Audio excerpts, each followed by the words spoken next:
I have a rule that is applicable most of the time, and it goes like this. It says, if you don't move your feet, bad things will happen. If you move your feet, good things will happen. Right. So like it just like we do a D to D pass right here. So if we're, especially the wider we are, it doesn't really matter. But let's just say we're got some pretty big gap on the ice. If I make this pass without moving my feet and I send that puck across to this guy, it might be a good pass. Okay, great. Now, what happens next? If your feet aren't moving, you're stuck here. So if this guy comes up the ice and he doesn't have an option to make a play, and he needs your support, he can't make that pass back to you. So by moving your feet, it's just a natural thing that will happen if you move your feet on this pass, and what happens is you'll end up somewhere in the middle of the ice. Okay, that's a really bad picture of whatever that is. So you're going to end up in the middle of the ice. So if this guy comes up the ice and he doesn't need you, fine. If he comes up the ice and he's got pressure coming out like this, he can put it back to you, and now you're in the middle of the ice to make good options or to skate it up. The other thing would be is if you get in the middle of the ice, if you make that pass and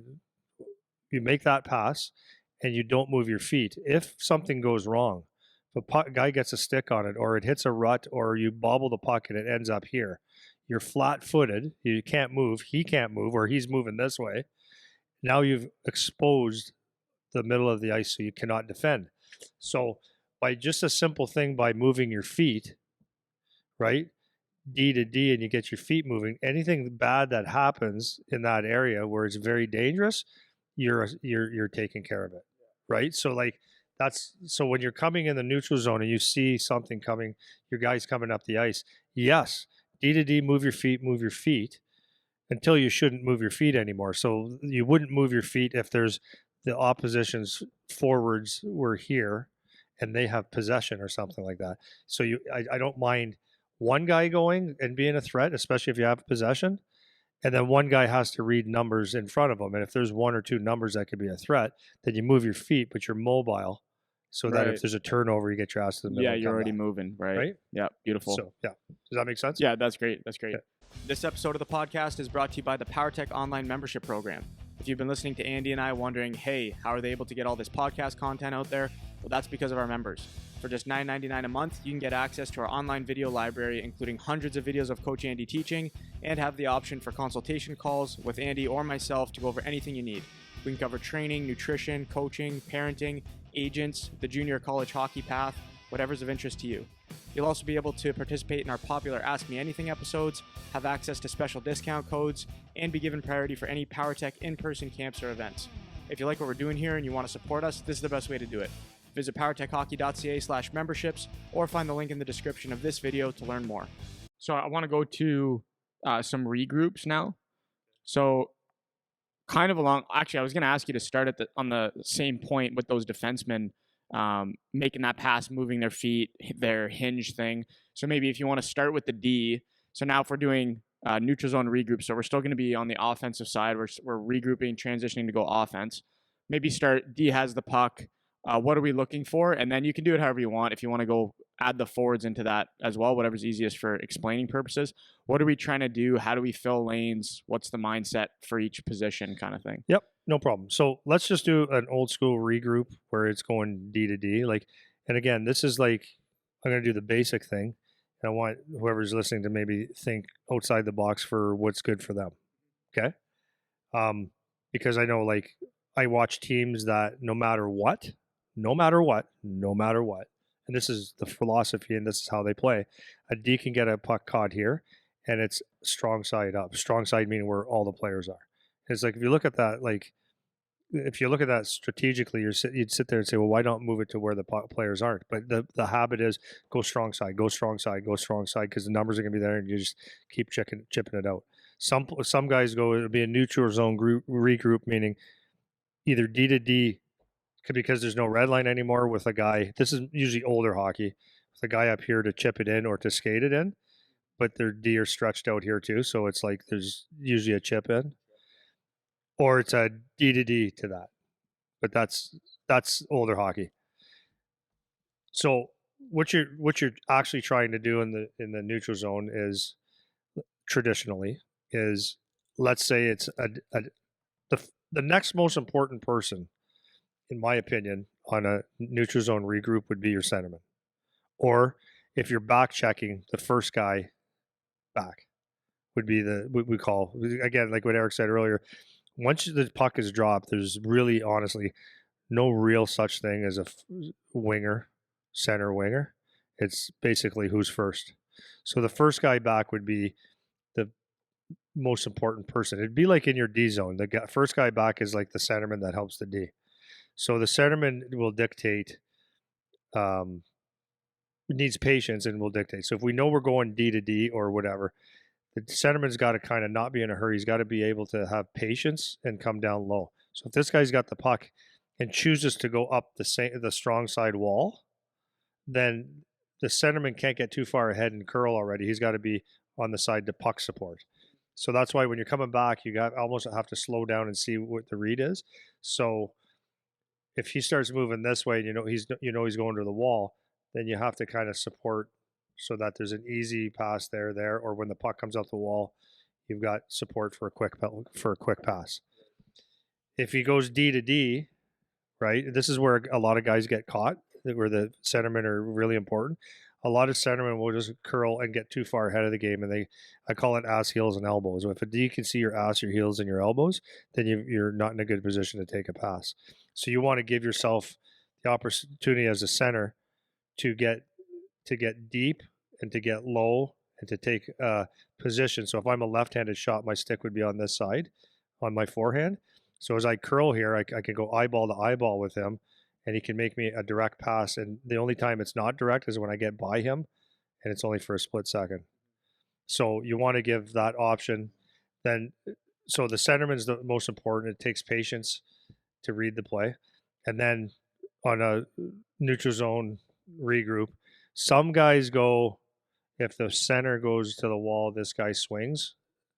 It depends on what you want. Then the opposite would be true, that if the center goes here, the winger stays here. So it's like touch passes, and it's actually just a preference on what you like, and then your personnel. And then the far side, like if it goes D to D, then you cut between the D, or create that option, and then it depends if they're throwing in dumps and you have systems in place for that. Maybe he comes this way because it's going to be a hard rim. Yeah, but the basics is that stuff is up to the coach and the team systems. Yeah, and that's what I was going to say. Is same thing to your point. Even that weak side winger, like sometimes your coach will glue him to the blue line at the far side. Yeah. Sometimes they'll glue him at the near side. Like in college, we had our coach keep the winger low at our blue line to get that cross seam pass, whatever. So there's a whole bunch of different things. Yeah. So if you take, your point is like D.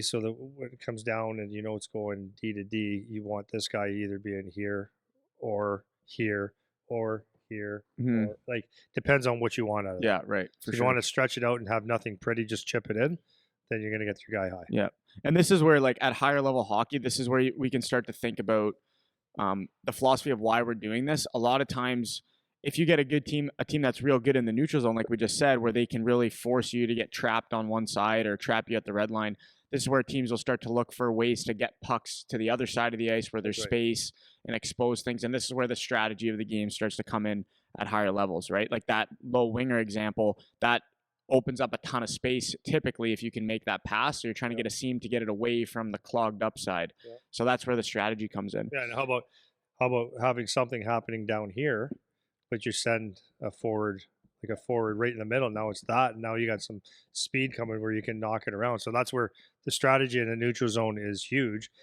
That can make a huge difference in the outcome of games. Now, maybe just like taking a step back, in the neutral zone when we're doing a regroup, one thing that I think might be useful for coaches and for players, but for coaches too, trying to teach it, is the regroup in the neutral zone is just another breakout, basically. Yeah. It's like you're doing a breakout at the blue line now instead of behind your net, right? So that's a good way of thinking about it, because you can run the same play. Like you can literally run a breakout just above by the blue line. Now, the nice thing about the neutral zone is a lot of times you're not going to get the other team going ape shit forecheck on you. So you actually have some more time if you have D that can, pull the puck back, make a play, and be patient with it, all that. So a couple points that kind of differ from the breakout is a lot of times when you're doing a breakout in your own end, there's a bit of urgency because you have guys that are coming after you right away. You'll have F1, F2 coming low on you. They want to finish hits on the wall and get down on you. So there's some more urgency to make plays, where the neutral zone, a lot of times you can be more patient because they might send one guy to push. They're not going to send two or three typically. Yeah. Or So they send three, and because they don't know what they're doing, like right. they're not thinking it, and you can just put it by three guys. Exactly. So for your team, or for players that are having a hard time grasping neutral zone stuff, just to keep it super simple, just say it's just our breakout, but instead of being behind our goal line, now it's behind our blue line. We're just moving it up a bit. And you can run the same options just as a way to keep it simple. But a big issue that have found, and this goes for if we got into special teams like power play breakouts too, is guys rushing the play. So as defensemen, a lot of times you're quarterbacking these passes. And if you try to do things too quick before your forwards are in their lanes, then we're not set up in the options that we want. Or if you wait too long with the puck, now the options are gone. So it's important that we're staying coordinated in the same way we would a breakout. We take the option to the winger when we have it. We take the center option when we have it. Everybody should be coordinated, working together. So that's a good way, I think, of framing that. It's just a breakout. You're just moving it up a little bit, right? Just move the ice up. Yeah. So maybe switching. Is there anything else on the offensive side first before we go to defensive things? Yeah. So in the neutral zone as a hockey player, this is where you learn to think. Like you either, as you're coming through the neutral zone and you're a very skilled guy, like a lot of times skilled guys get themselves a lot of trouble because they try to do too much, right? So remember in the neutral zone, and depends on what type of mindset you have. If you're a coach or a player that doesn't care about the game within the game or the systems, and I'm not saying that in a negative way.